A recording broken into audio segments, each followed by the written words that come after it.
इस गवर्नमेंट ने आके चीज़ें बेहतर करना शुरू की हैं। कुछ बेहतर हुई हैं, ज़ाहिर है सारी नहीं बेहतर हुई। क्या डिफरेंट किया है आप लोगों ने? कोई आईएमएफ या वर्ल्ड बैंक तो मुझे आके मजबूर नहीं करता कि जी मुझसे पैसे लें और जी आप अपनी कंडीशंस अपने ऊपर अप्लाई करें और हमसे कर्जा ले लें। वो तो फोर्स नहीं करते। ये आप अपने घर को अगर आपने ठीक नहीं किया तो नेचुरली आपको बाहर जाना पड़ता है मदद के लिए। आज आपके पास 15 महीने हो चुके हैं, आपका रुपया मोस्ट स्टेबल है दुनिया का, आपका इन्वेस्टर का कॉन्फिडेंस रिस्टोर हुआ, आपके यहाँ दोबारा फॉरेन इन्वेस्टर आना शुरू हुआ, आपके यहाँ जो एग्जिस्टिंग कंपनियाँ थी उनके डॉलर्स अब जो प्रॉफिट से वो बाहर जाना शुरू हुए। हाईएस्ट एवर मंथली नंबर है 4.1 बिलियन डॉलर का। और आपके यहाँ सर इस साल का एंड में आपको बताता हूँ 38 बिलियन डॉलर स्टेट बैंक का नंबर है, बड़ा नंबर है, बाजी में हाईएस्ट एवर। बात यह है कि हम इनफ डॉलर खड़ा कर रहे हैं जिसकी वजह से हमारी इकोनॉमी इतनी बेहतर हो कि हमारा रुपए की कदर बेहतर हो जाए। पाकिस्तान की market second most high performing market रही है ग्लोबली 2024 में। ठीक, पीआईए प्राइवेटाइज नहीं हुआ, स्टील मिल प्राइवेटाइज नहीं हुई। गवर्नमेंट के पास बहुत कम चीज़ें होनी चाहिए, मतलब उनके पास करेंसी होनी चाहिए, दिफा होना चाहिए, खारजा पॉलिसी होनी चाहिए, इंटरनेशनली यही है। हर कारोबार में हुकूमत, हमने मुद्दत से ये 70s में हमारी पॉलिसी थी, तो हम कब इन सफ़ेद हाथियों से जान छुड़ाएं? आप कहेंगे जी मैं आके इन्वेस्ट करता हूँ किसी एयरलाइन में और एविएशन के आपके सेक्टर के रिफॉर्म्स ही नहीं हुए, वहाँ तो ज़्यादा मसले हैं, मुझे तो रेगुलेटर पकड़ लेता है, मुझे तो फलाना हो जाता है, मेरे तो राइट्स कम है, मेरे तो यहाँ पे कंपटीशन इतना है, और कंपटीशन भी गलत तरीके से, कंपटीशन तो होना चाहिए बट रेगुलेशन वैसी नहीं है। हमने 170 बिलियन रुपीज़ पर साल का पेंशन का जो ब्लीडिंग थी वो रोक दी है। 10 सालों में 1.7 ट्रिलियन का फ़ायदा है आपको। एक्सपेक्टेशंस ये हैं कि ऑयल प्राइसेस $50 पे भी आ सकती हैं, $45 पे भी आ सकती हैं। तो इसका दो फ़ायदे होंगे, एक तो आपके यहाँ इन्फ्लेशन में कमी होगी, आपके यहाँ एक्सटर्नल अकाउंट पे डॉलर का जो निकलना है वो कम होगा, तीसरा सबसे बड़ा एनर्जी प्राइसेस कम होंगी। कुछ खुशखबरियाँ ऐसी लोगों को बता सकते हैं कि आने वाले दिनों में, आने वाले बरसों में, आने वाले अशरों में पाकिस्तान की इकॉनमी कहाँ खड़ी होगी? तो देखिए, महंगाई में कमी होना, मेरे रोज़गार होना, मेरे बच्चों की तालीम होना, मुझे सेहत अच्छी मिलना, मेरी एक छत होना, यही है ना बेसिक्स हमारे सारे। इस पे हम काम कर रहे हैं, फेडरल भी कर रहा है, प्रोविंसेस भी कर रहे हैं, इसको सबको मिल के बाइन आना चाहिए इस पे।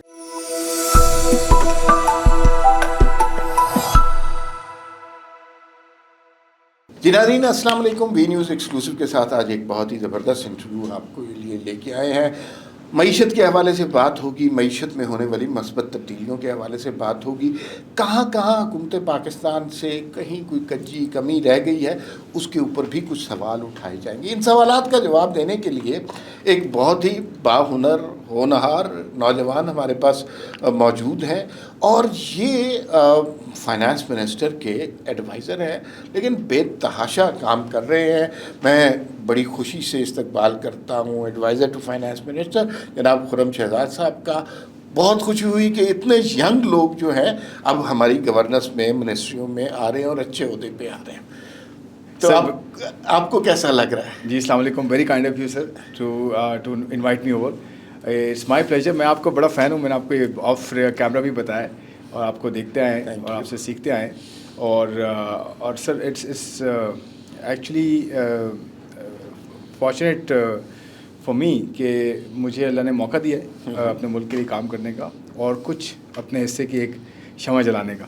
तो आई एम होपफुल कि मैं कुछ बेहतर करके जाऊं और अपने जो भी हम कंट्रीब्यूट कर सकें इस मुल्क के लिए। और सर आपको पता है ये इससे बड़ी अपॉर्चुनिटी नहीं होती कि आप अपने मुल्क के लिए आपको मौका मिले कुछ करने का। तो sir I am been lucky enough in that sense. तो ओवरऑल देखें, बात ये कि चैलेंजेस बहुत रहे हैं, बहुत ज़्यादा। वो चैलेंजेस पे आते हैं, पहले ये बताएं, इतनी यंग उम्र में adviser to finance minister of this economy, ये तजुर्बा कैसा? देखिए, so far so good, very exciting, very thrilling. Is he a hard taskmaster? Finance minister आपकी बात करें? नहीं, not at all. Is a very soft spoken, but of course thoroughly professional. और उसमें जो है हर चीज़ हम बड़ा जो है वो अपने बेनिफिट्स में देखते हैं। जी बिल्कुल करते हैं, बल्कि हमारा तो अक्सर डिस्कशन बहुत चलता है कि जी क्या चीज़ होनी चाहिए, क्या नहीं होनी चाहिए। और ये बहुत अच्छी बात है कि मिनिस्टर साहब जो हैं, जो फाइनेंस मिनिस्टर साहब हैं, वो कंसल्टेशन के बाद जो है वो काम करते हैं। वो ऐसा नहीं है कि जी वो एक होता है ना कि जी मैं बस मुझे अच्छा लग रहा है और मैंने सोच लिया है तो बस ये होगा ऐसे ही। और ऑन दी अदर साइड देखें, प्रोफेशनल्स जैसे मैं नहीं हूँ, जितने हमारी मिनिस्ट्री ऑफ फाइनेंस में लोग हैं वो थॉरो प्रोफेशनल्स हैं, from secretary finance to all the additional finance secretaries to other consultants, other जो है advisors, जितने हमारे हैं सारे, हम सारे जो है ज़्यादातर लोग, अब वो प्राइवेट सेक्टर से काफ़ी ज़्यादा इन्फ्लो हो रहा है अल्हम्दुलिल्लाह के लोग इंटरेस्टेड हैं अब। तो जहाँ तक फाइनेंस मिनिस्टर साहब की बात है, थॉरो जेंटलमैन ऑफ कोर्स, और बहुत ही जो है वो चीज़ों को वे करने वाला, यानी कि चीज़ों को बहुत डेप्थ में देख के और उसकी मेरिट पे बात करने वाला। और आप यकीन करें, हम जब इंटरनल मीटिंग्स करते हैं तो हम क्वेश्चन बहुत ज़्यादा करते हैं अपने आप को कि देखिए हम यहाँ वीक हैं, हम यही चैलेंजेस हैं, यहाँ प्रॉब्लम्स हैं। हम ये नहीं कहते कि जी ये ज़बरदस्त हमने कर दिया, ये बड़ा अच्छा हो गया और जी ये बस वाह वाह हो गई। इको चैम्बर नहीं बना रहे हैं कि जी इको चैम्बर हो कि जी मैं आपको उसी बंदे को बिठाऊँ सामने जो तारीफ़ें करता रहे। सो ये एक बड़ा इंपॉर्टेंट है कि हमें चैलेंज ज़रूर करना है अपने डिसीजन को भी, अपनी जो भी हम काम कर रहे हैं उसको। और हमने देखिए जो आप आपस में इख्तलाफात जो होते हैं, बेसिकली जो डिसएग्रीमेंट है, कंस्ट्रक्टिवली स्पीकिंग, डिसएग्रीमेंट जो होता है ये एक्चुअली हेल्दी होता है, क्योंकि वो राहें खोलता है नए आइडियाज़। वर्किंग आवर्स कितने हैं आपके? सर घड़ी ना होने के बराबर है, हमने बांधी भी है। लेकिन ये समझ लें कि घड़ी जो है वो 24 आवर्स है, लेकिन गवर्नमेंट पाकिस्तान है। और अगर आप आते हैं इस सिस्टम में तो फिर आपके नखरे नहीं होने चाहिए, फ्रैंकली बड़ी भारी जिम्मेदारी। फिर तो आपको काम करना। अब हम थोड़ा सा आपके एक्सपीरियंस जानना चाह रहे थे कि कैसे रहे फाइनेंस में। बाय द वे मिसेस साहब का मैं आपको बताऊं, उनका तो टाइम बड़ा जो है वो है एक डिसिप्लिन, क्योंकि वो सुबह आते हैं अर्ली मॉर्निंग, सबसे पहले शायद वो होते हैं ऑफिस में, और एवरीवन एल्स फॉलोज। तो मेरे ख्याल में टाइमिंग के हिसाब से डिसिप्लिन टाइमिंग का उनका भी है, और उनके साथ फिर हमें ऑफ कोर्स सबको डिसिप्लिन होना होता है। और वैसे जो मीटिंग्स का और वो सब है, ऑफ कोर्स वो तो आपको पता है, वो तो उसका ठीक है। अच्छा, थोड़ा सा मुझे ये बताइए, ये पाकिस्तान की इकॉनमी है, थोड़े अर्से पहले हम बात कर रहे थे पाकिस्तान श्रीलंका बनने वाला है, बैंकरप्सी की तलवार हम पे लटक रही थी, और यूँ लग रहा था कि डॉलर 1000 रुपये का हो जाएगा, पेट्रोल पता नहीं 5000 रुपये लीटर हो जाएगा। उसके बाद से इस गवर्नमेंट ने आके चीज़ें बेहतर करना शुरू की हैं, कुछ बेहतर हुई हैं, ज़ाहिर है सारी नहीं बेहतर हुई। क्या डिफरेंट किया है आप लोगों ने? देखिए कॉल लेना बड़ा इम्पॉर्टेंट होता है, कॉल लेना यानी कि एक डिसीजन लेना बड़ा इम्पॉर्टेंट होता है। और उस डिसीजन में देखें, IMF को जिस तरह से ऑनबोर्ड किया गया, बहुत मुश्किल हो गया था। आपको याद होगा जो है जब IMF का इससे पिछला वाला जो शॉर्ट प्रोग्राम था वो बहुत मुश्किल हो गया था, और उसके बाद फिर एक नया प्रोग्राम आना और नए प्रोग्राम की कंडीशंस, और आपको पता है 24वां प्रोग्राम होना। आप किसी बैंक के पास भी जाते हैं, दो या 3 मरतबा आप चले जाएं, उसके बाद शायद वो आपको कर्जा देता ही नहीं है। सही। ये तो मैं ये कहता हूँ कि जी हमारी खुशकिस्मती है कि आज भी थोड़ी क्रेडिबिलिटी हमारी अल्हम्दुलिल्लाह बाकी है दुनिया के नज़रों में, कि इंस्टीट्यूशंस जो है हमारे साथ आ रहे हैं। और देखें, मैं ये कहता आया हूँ, चाहे मैं प्राइवेट सेक्टर में हूँ या मैं गवर्नमेंट का जो है वो एक टीम का हिस्सा हूँ, तो मैं ये कहता आया हूँ कि देखें, ये जितना भी इशू पिछले कई दहाइयों से चलता है, ये हमारा अपना रहा है।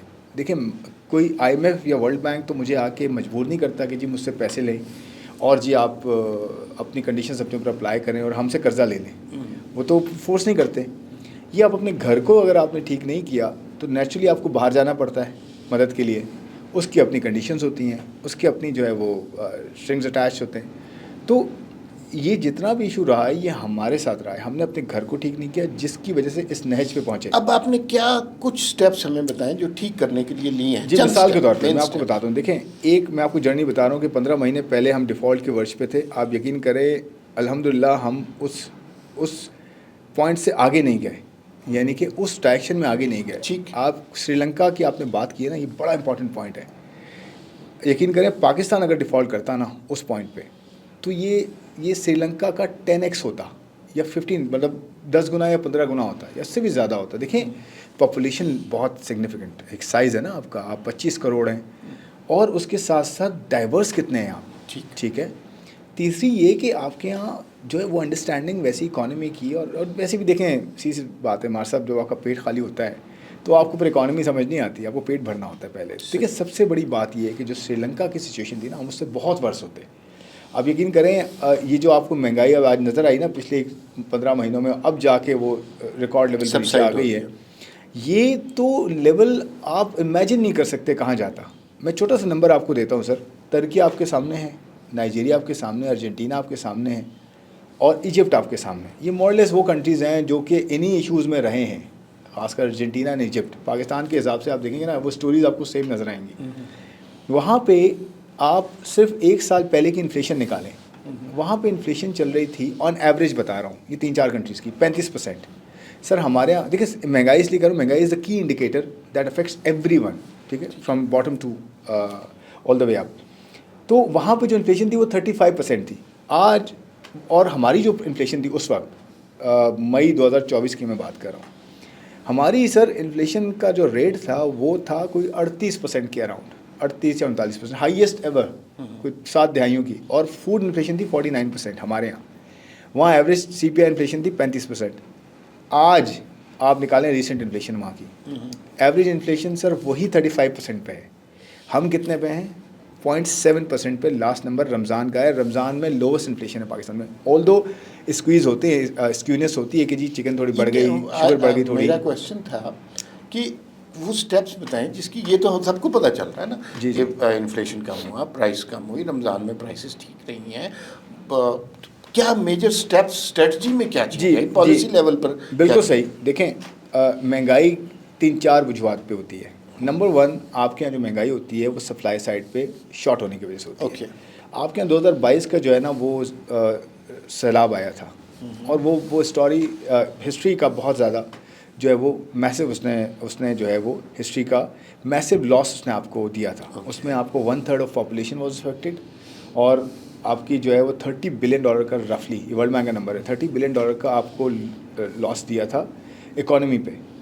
उसकी वजह से शॉर्टेजेस हुई आपके यहाँ फूड की, जिसकी वजह से फूड इन्फ्लेशन अगले सालों में 22 और 23, मैं 23 का नंबर आपसे शेयर कर रहा हूँ ना, 23 और 24 के बीच में जो उसका एक ट्रिकल डाउन इफेक्ट आया वो ये आया कि शॉर्टेजेस हुई, जिसकी वजह से आपके यहाँ वीट शॉर्टेज हो गई, आपके यहाँ खाने पीने की और अशिया शॉर्ट हुई, फूड इन्फ्लेशन हाईएस्ट भी चलेगी 49%, और उसका एक effect of course CPI general भी आया।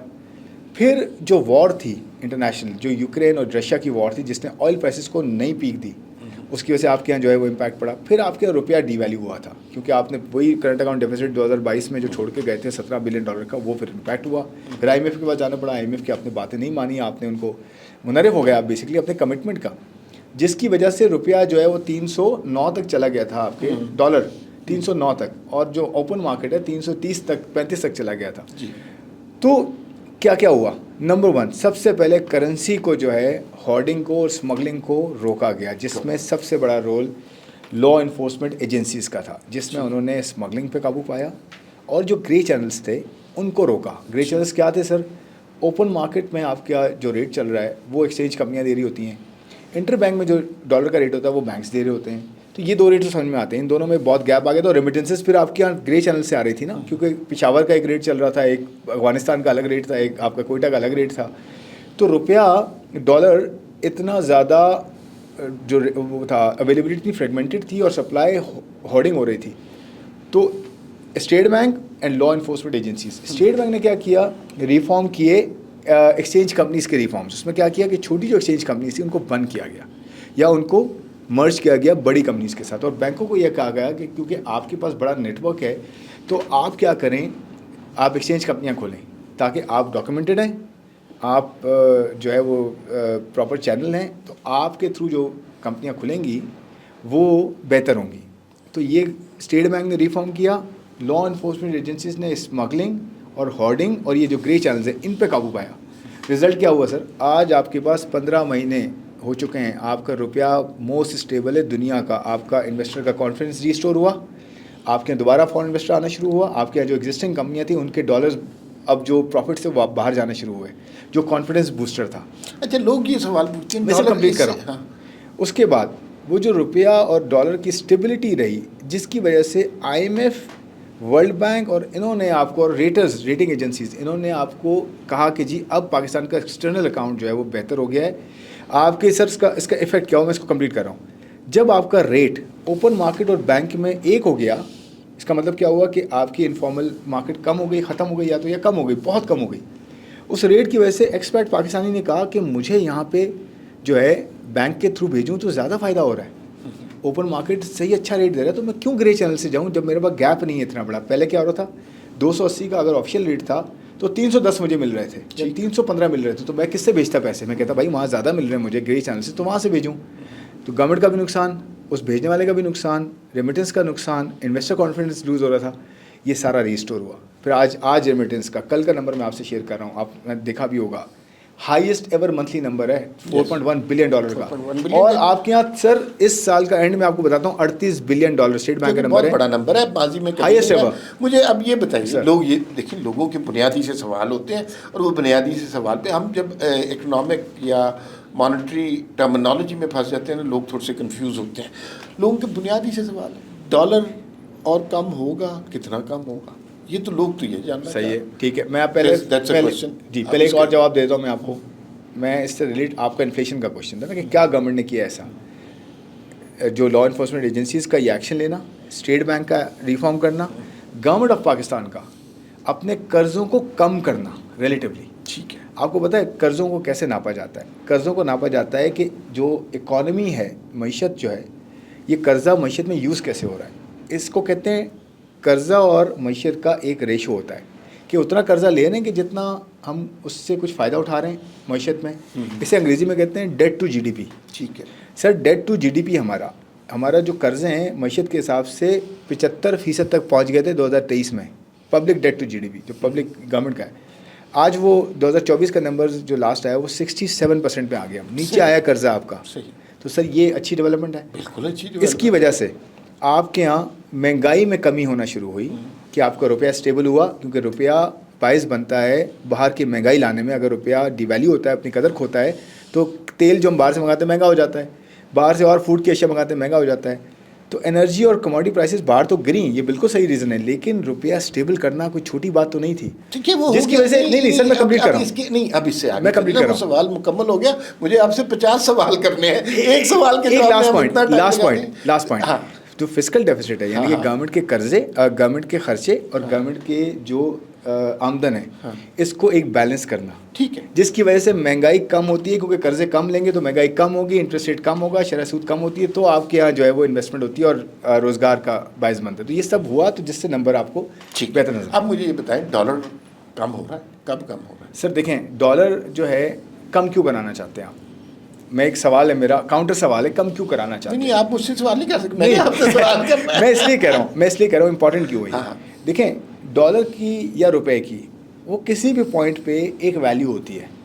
वो बहुत सारे फैक्टर्स हैं कि मिसाल के तौर पे कितना डॉलर आपके पास आ रहा है, कितना, यानी कि आप बाहर से चीज़ें मंगवा कितनी रहे हैं और बेच कितनी रहे हैं। सीधी सी बात है, हम क्या एक्सपोर्ट करते हैं, कितनी एक्सपोर्ट करते हैं हम। एक्सपोर्ट को हम बढ़ाते हैं तो पहले तो सबसे पहली चीज़ होती है हमारे साथ कॉन्फिडेंस रिस्टोर करना। देखिए सब चीज़ें लिंक्ड हैं। मैं अगर कॉन्फिडेंस रिस्टोर कर रहा हूँ, आज क्या है ना, रेटिंग का जो रेटिंग अपग्रेड हुई है, ये जो फिच ने रेटिंग अपग्रेड की है 3 साल के बाद, ये B- आपको नज़र आया है CCC+ के बाद, और आउटलुक उसने S&P का, फिच का और मूडीज़ का, ये लोग आउटलुक भी अपना एक एक करके इन्होंने, किसी ने स्टेबल दिया है, किसी ने पॉजिटिव दिया है। आज फिच ने रेटिंग अपग्रेड की है, पॉजिटिव का है। तो ये कॉन्फिडेंस अगर इम्प्रूव होता है, जिसकी वजह से डॉलर इनफ्लो आता है। जब डॉलर इनफ्लो आता है, इन्वेस्टमेंट के थ्रू आए, कर्ज़ों के थ्रू आए या एक्सपोर्ट के थ्रू आए, तो इन्वेस्टमेंट होती है, सनतकारी बेहतर होती है, रोज़गार की फराहमी होती है, जिसकी वजह से एक्सपोर्ट्स बढ़ने के चांसेस होते हैं, जिसकी वजह से डॉलर आता है, जिसकी वजह से उसकी वैल्यू कम होती है।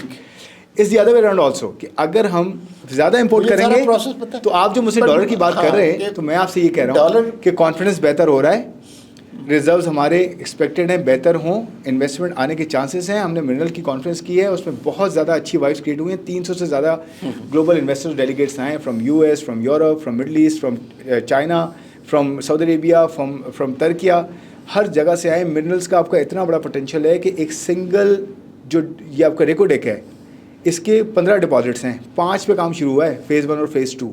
आपका 2.5 से 3 बिलियन डॉलर का एक्सपोर्ट 28 से शुरू हो जाएगा, आपको पता है सिर्फ, और वो 10% आपकी एक्सपोर्ट का बन जाएगा। आप सोचिए कितना पोटेंशियल। तो मैं कह रहा हूँ ये जो डॉलर की कमी होना है, डॉलर की कमी इम्पॉर्टेंट नहीं है। बात यह है कि हम इनफ डॉलर खड़ा कर रहे हैं, जिसकी वजह से हमारी इकॉनमी इतनी बेहतर हो कि हमारा रुपये की कदर बेहतर हो जाए। अच्छा, एक मुझे ये बताएं, स्टॉक मार्केट का बूम आया, स्टॉक मार्केट ने रिकॉर्ड बड़े ब्रेक किए। 1,14,000 हम सुनते थे, अब 1,17,000, 18,000, 19, वहाँ 1,20,000 तक का इंडेक्स हो गया। ये क्या रीज़न है इसकी कि वो अचानक इस कदर बूम आ गया? सर, जब भी इन्वेस्टर कॉन्फिडेंस इंप्रूव होता है, जब भी आपके यहाँ मैक्रो इकोनॉमिक स्टेबिलिटी होती है, इनकी मईशत में इस्तेकाम आता है, जो कि आया है, और उसके बाद ग्रोथ का फेज़ लोग एक्सपेक्ट करते हैं। जब देखें आप नीचे से उठ के आते हैं ना जब, तो और उसमें पॉलिसीज़ का एक रोल होता है, उसमें पूरी प्लानिंग का रोल होता है, सिक्योरिटी का रोल होता है, उसमें पूरा जो है वो आपका स्ट्रक्चरल रिफॉर्म्स का रोल होता है, जिसकी वजह से इन्वेस्टर ये देखता है कि यार अब ये ट्रैक पे चढ़ चुके हैं, अब मुझे यहाँ पे इन्वेस्ट करना चाहिए। तो सबसे बड़ा इंडिकेटर इन्वेस्टर्स कॉन्फिडेंस आपने बढ़ाया है। तो उसकी वजह से इन्वेस्टर कॉन्फिडेंस रिफ्लेक्ट कहाँ से होता है, वो एक एक्सचेंज से होता है, जहाँ पे इन्वेस्टर्स जो बायर्स होते हैं और सेलर्स होते हैं वो आते बात करते हैं, वो एक्सचेंज करते हैं आपस में। उसमें अगर बायर ज़्यादा होते हैं तो मार्केट चल पड़ती है, सेलर ज़्यादा होते हैं तो मार्केट गिर जाती है। और ये कंटिन्यूस ट्रेंड, आपको पता है पाकिस्तान की market second most high performing market रही है ग्लोबली 2024 में। ठीक, मैं आपको 2024 का अपने जो लिस्टेड कंपनियां हैं, 100 टॉप लिस्टेड कंपनियां हैं, आउट ऑफ कोई 550 लगभग हमारे लिस्टेड कंपनियां हैं, उसमें से 100 कंपनियां जो सबसे बड़ी हैं, इनकी प्रॉफिटेबिलिटी 14% बढ़ी है। आपको पता है 2000 ये भी जो लेटेस्ट रिजल्ट्स आए क्वार्टर के 2024 के भी कंप्लीट हुए हैं, अभी तो क्वार्टर का शुरू होगा मार्च का, लेकिन 2024 में 14% ग्रोथ आई है आपके यहाँ क्वार्टर और 9% तकरीबन ग्रोथ आई है ईयर ऑन ईयर, पिछले साल के मुकाबले में भी और पिछले क्वार्टर के मुकाबले में भी। इसका मतलब हुआ कि कंपनियों की जब प्रॉफिटेबिलिटी बढ़ना शुरू होती है, डिस्पाइट द फैक्ट कि हमारे यहाँ टैक्सेस हैं, डिस्पाइट द फैक्ट कि हमारे एनर्जी कॉस्ट नीचे आ रही है, स्टिल ज़्यादा है, नीचे ला रहे हैं और ज़्यादा, और हमारे यहाँ सबसे बड़ी चीज़ इंटरेस्ट रेट जो है ना वो आधे हो गए, जो शरह सूद आदि हो गई है। तो इसकी वजह से 2 फैक्टर्स ऐसे हैं जिस पे गवर्नमेंट ऑफ पाकिस्तान बहुत ज़्यादा सक्सेसफुल नहीं रही। Number 1 is privatisation. PIA privatise नहीं हुआ, स्टील मिल प्राइवेटाइज नहीं हुई। गवर्नमेंट के पास बहुत कम चीज़ें होनी चाहिए, मतलब उनके पास करेंसी होनी चाहिए, दिफा होना चाहिए, खारजा पॉलिसी होनी चाहिए, इंटरनेशनली यही है।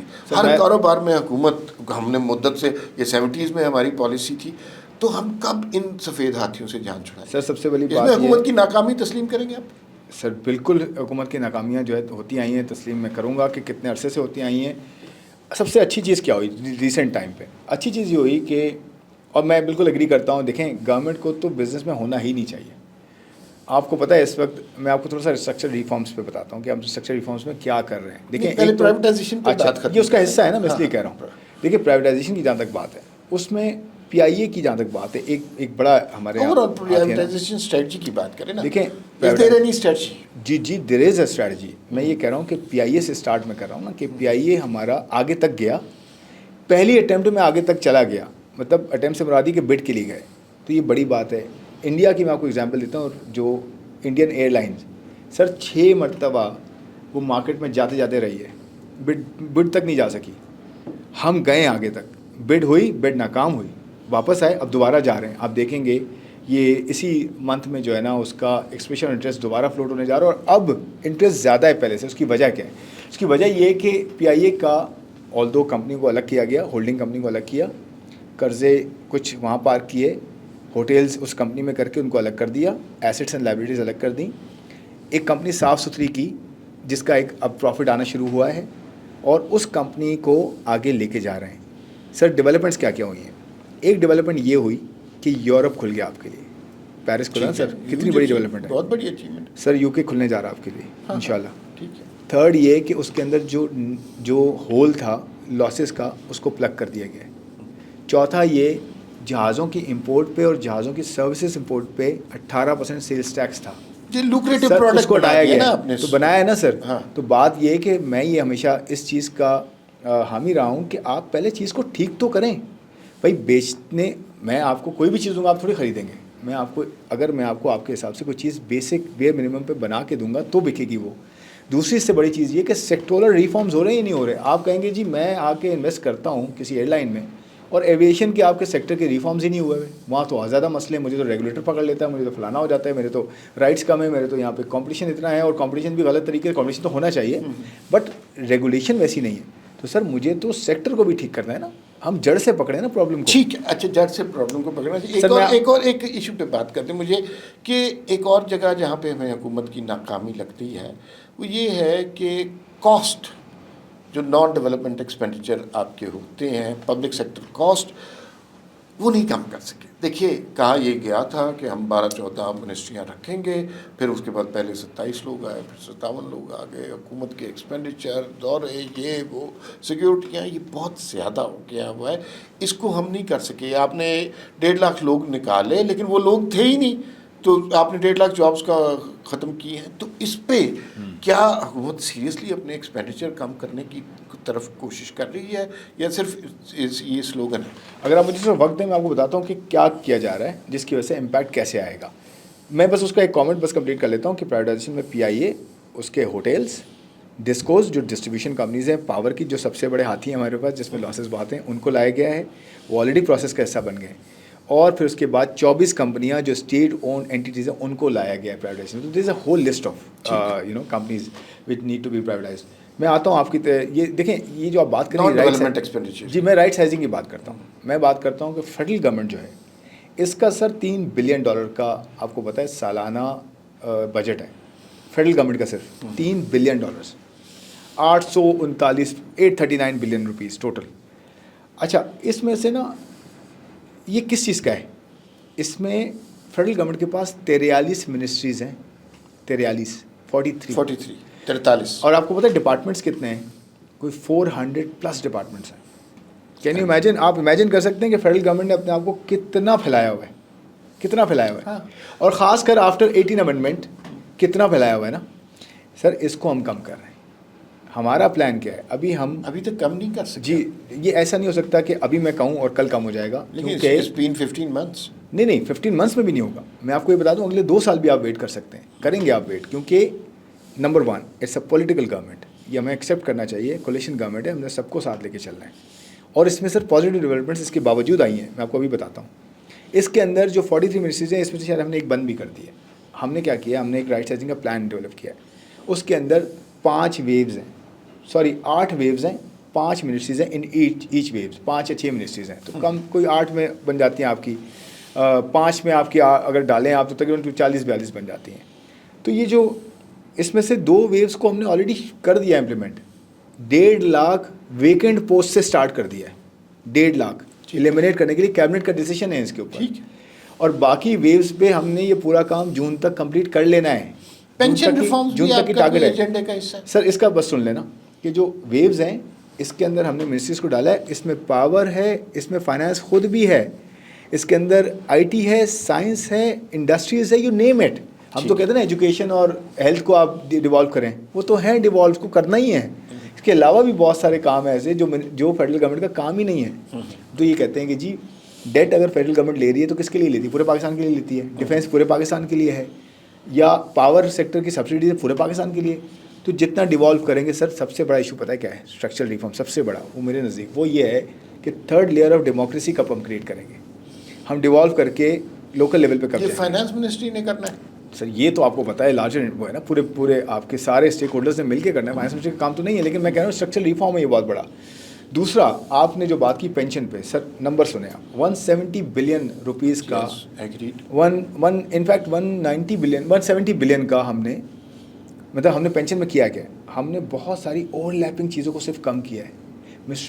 इसमें सेक्रेटरी फाइनेंस ने लीड ली है, वो खुद इफेक्टिव में से हैं, उन्होंने लीड ली इसको फाइनेंस मिनिस्टर की सुपरविजन में। हमने 170 बिलियन रुपीज़ पर साल का पेंशन का जो ब्लीडिंग थी वो रोक दी है। 10 सालों में 1.7 ट्रिलियन का फ़ायदा है आपको फिस्कल पे, मैं आपको नंबर दे दिया। और उसका मैंने बताया था राइट साइजिंग का कि $3 बिलियन में से हमने तकरीबन $1 बिलियन तो काटना है, ठीक, और हमने बंद करनी है, मर्ज करनी है, डिवॉल्व करनी है। पेंशन का आपको मैंने बता दिया। पेंशन के अंदर जिसकी डबल पेंशन चल रही हैं, 3 चल रही हैं, सैलरी भी ले रहे हैं, पेंशन भी ले रहे हैं, वो सब ख़त्म किया है। लास्ट जो तनख्वाहें होती हैं पेंशन से पहले, वो उनको भी हमने जो है वो एक तरह से डाइल्यूट किया है। तो सर, और उसका जो स्टॉक है वो ऑफ कोर्स बड़ा है, उसके लिए एक और प्लान मरतब हो रहा है कि जी उसको फ़ंड कैसे किया जाए, क्योंकि एक तो स्टॉक होता है कि जी इतना तो पेंशन इकट्ठा हो चुका है, उसको भी तो कम करना है, और एक ब्लीडिंग जो चलती है ना हर साल, वो हमने कम कर दी। ठीक सर, तो right sizing of the federal government, pension हो गया, प्राइवेटाइजेशन पे मैंने बात कर ली आपसे, और एनर्जी बहुत बड़ा एरिया एनर्जी का। एनर्जी का आपने देखा होगा कि प्राइम मिनिस्टर ने अनाउंस किया है जो है इंडस्ट्री के लिए 7.69 और हाउस होल्ड्स के लिए तकरीबन कोई ₹7.5 के करीब। या आप- IPPs के चुंगल से निकल सकते सर हैं? मैं आ रहा हूँ is there any sir possibility? 6 IPPs के जो कॉन्ट्रैक्ट्स को ख़त्म किया गया है उसका 411 अरब रुपए का फ़ायदा है। कितने रह गए हैं अभी IPPs? सर IPPs तो 100 से भी ज़्यादा है। हाँ। ठीक है, लेकिन सिग्निफिकेंट कितने हैं वो बात हो रही है ना। देखिए IPPs को ख़त्म नहीं किया था, आपने मुआहदे किए हैं ना, आपको ऑनर करना है। ऐसा नहीं हो सकता कि जी हम आके उनको- रीनिगोशिएट करना है। वही कर रहे हैं। उसके अंदर देखें it's a multi pronged strategy. ये है नहीं कि हमने IPPs को कहा जी कम कर लें तो कम कर लिया। उनको बैठ के बड़ा तरीके से डिटेल में डिस्कस करके और उनको ऑनबोर्ड करके उसमें कमी हो रही है। ठीक। नंबर 1। सेकंड, सर्कुलर डेट के लिए हम काम कर रहे हैं। सर्कुलर डेट आप देखेंगे जो 2.4 ट्रिलियन 2400 अरब रुपए का तकरीबन सर्कुलर डेट है सिर्फ पावर का। गैस अलग है।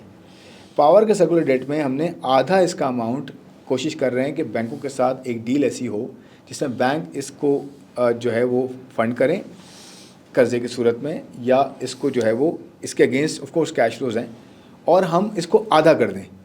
जो ब्लीडिंग है 3.5 या 450 अरब रुपए की साल की, उसको भी कंट्रोल करें। वो कैसे होगी? डिस्कोस का मैंने बताया, प्राइवेटाइज करने से और डिस्कोस के अपने रिफॉर्म्स करने से। प्राइवेट सेक्टर रिफॉर्म्स बहुत हैं।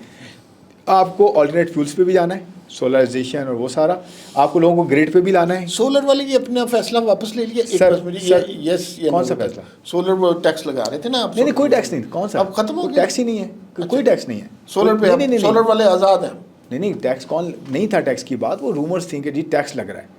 देखिए मैं ये अच्छा, कह रहा हूँ कि स्टैंडर्ड सेल्स टैक्स तो सबको देना चाहिए, उसमें क्यों ना हो टैक्स। अगर आपकी इनकम है या आप उसमें कुछ कर रहे हैं, सेल्स कर रहे हैं, तो उसमें सेल्स टैक्स लगना चाहिए। ठीक। उसमें कोई बुराई नहीं होनी चाहिए ना, क्योंकि सोलर तो आपको पता है मिड टू हाई एंड लोग भी यूज़ करते हैं ना। इसमें तो बेचारा आम आदमी, गरीब आदमी तो शायद सोलर को अफोर्ड भी नहीं कर सकता। अमीर आदमी नहीं यूज़ करता। अमीर आदमी को तो परवाह ही नहीं होती सर ना, चले बिजली के इसमें बिल मैं ये की। कहता हूँ अमीर और गरीब का मसला नहीं है। बात ये है कि क्या प्रिंसिपल ठीक है।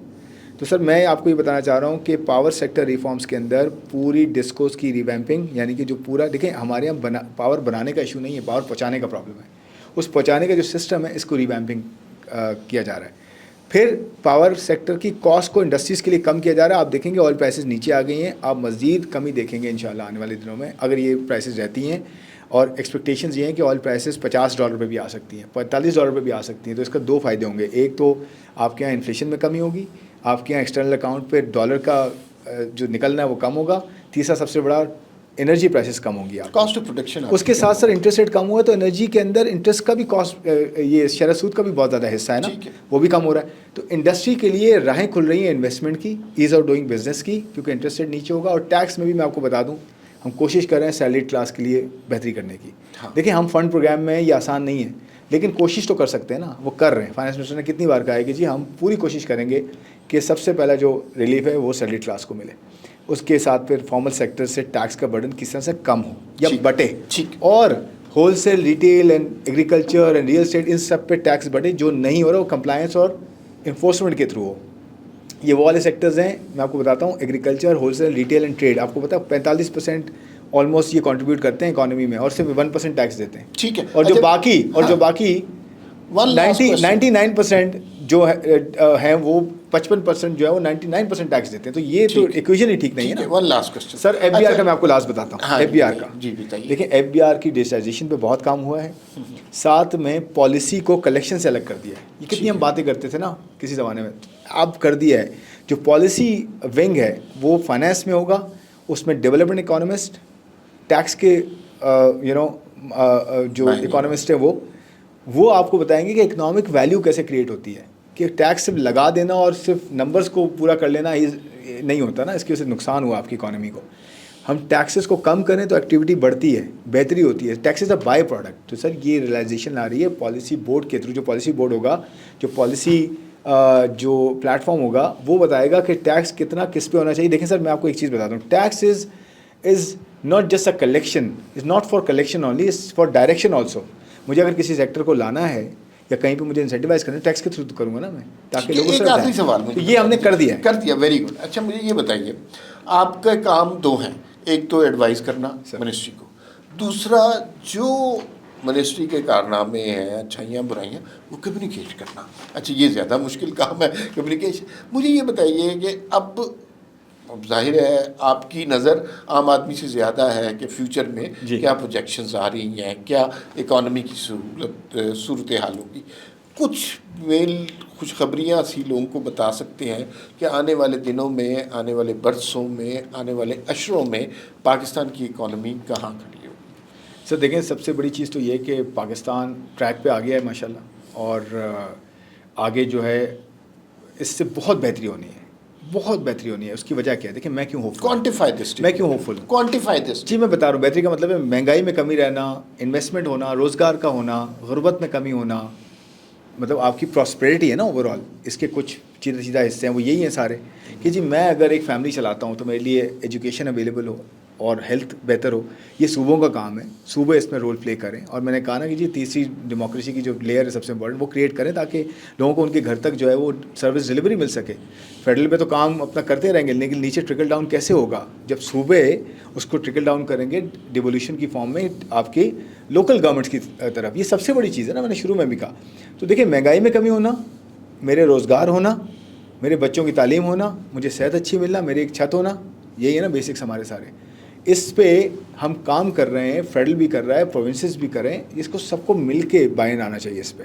तो मैं आपको ये कह रहा हूँ कि मेरे पास सबसे बड़ी जो फोर्स है ना, वो मेरी अपनी यंग पॉपुलेशन है, सबसे बड़ी फोर्स।